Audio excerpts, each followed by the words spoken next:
Hey, Tom, you guys won the game that mattered last year, right? The divisional playoff and went on to win a Super Bowl against the Saints down there in New Orleans. But they in the regular season, the last few years, you weren't here, but they've had your number and they beat you twice in the regular season. So, what is it about specifically about their defense that makes them a tough team to play?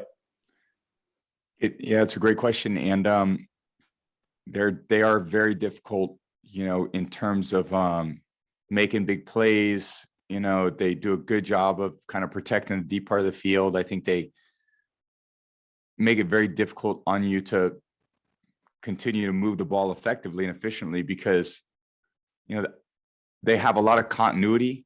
I think in their secondary, the linebackers are very athletic. They draft very athletic linebackers. They sign very athletic linebackers. They have a very big defensive line.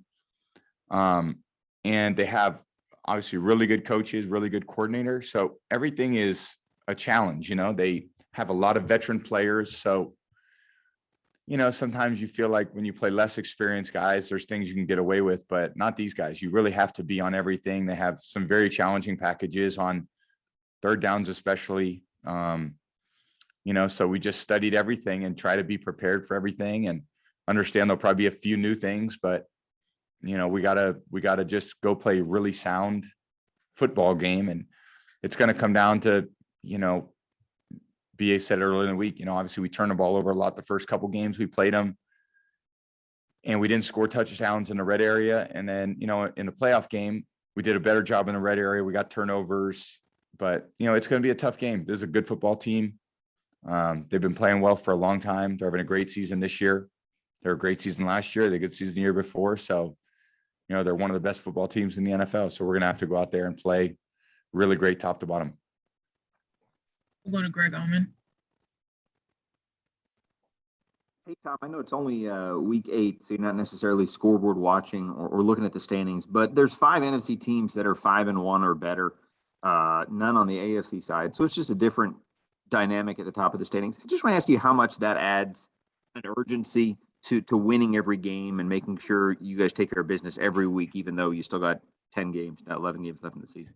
Yeah, I think it's obviously they all count the same in the end, but they feel better, when you're winning and you're learning and it's hard when you put yourself behind the 8 ball and lose a bunch of games earlier in the year and you felt like you're always behind. You want to, give yourself the best opportunity, especially down the stretch, to put yourself in a great position. So, it's just winning games, stringing them together, playing well consistently. We've done a good job of that.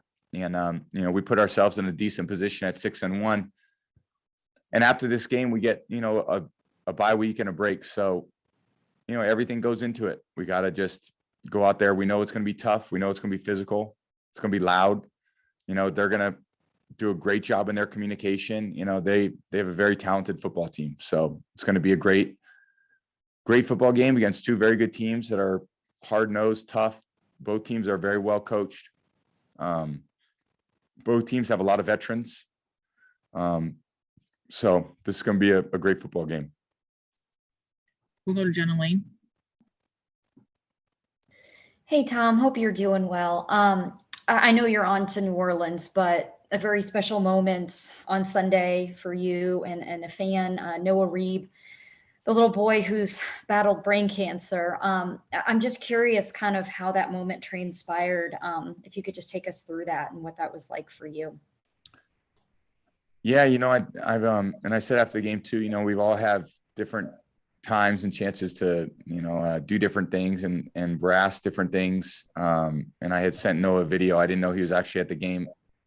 Chris Godwin had come over and told me, hey, behind the bench, there's a little boy, look over. So I kind of caught a glimpse and then, just wanted to, just headed over there. And I saw his dad, and his dad said, this is Noah. You made a video for him earlier this year. So anyway, just good to see him and happy he's doing really well. That's the best part about it is he was at the game. His dad did something really cool, brought him there.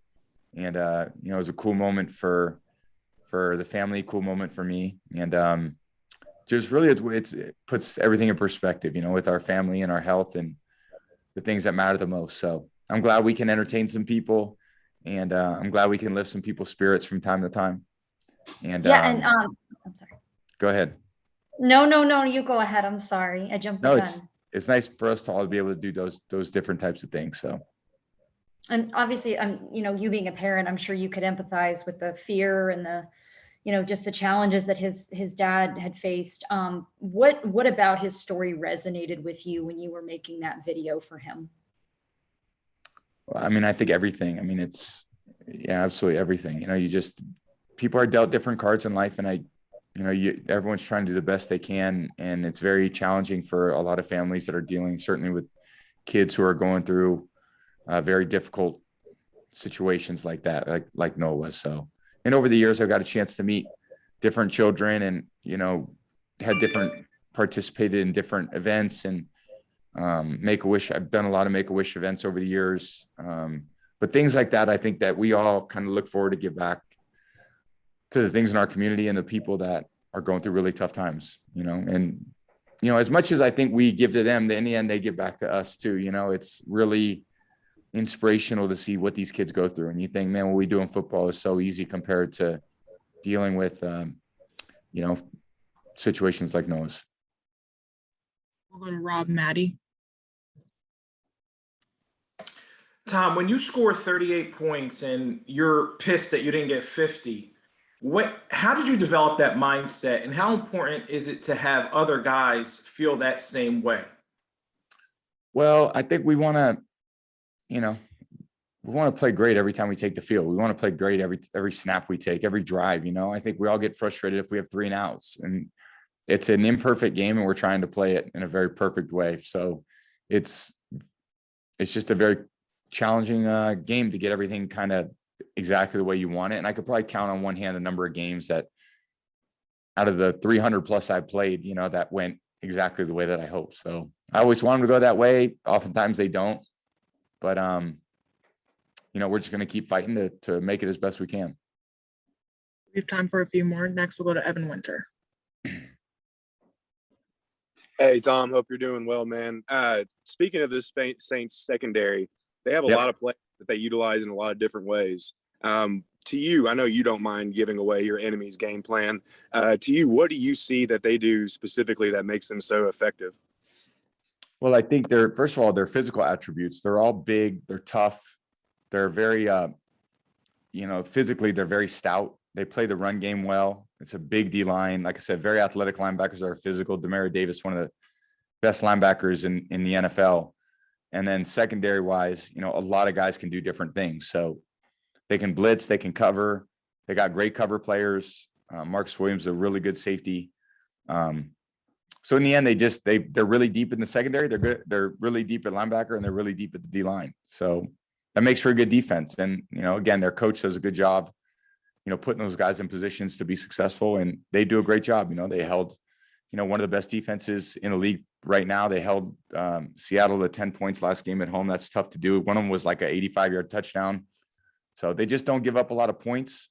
They're very good in the red area. They have good third down package. So, I played them now 3 times in however many games. So I feel like I'm pretty familiar with them, but, ultimately we're going to have to go play great football to beat them. Last question will come from Sarah Walsh.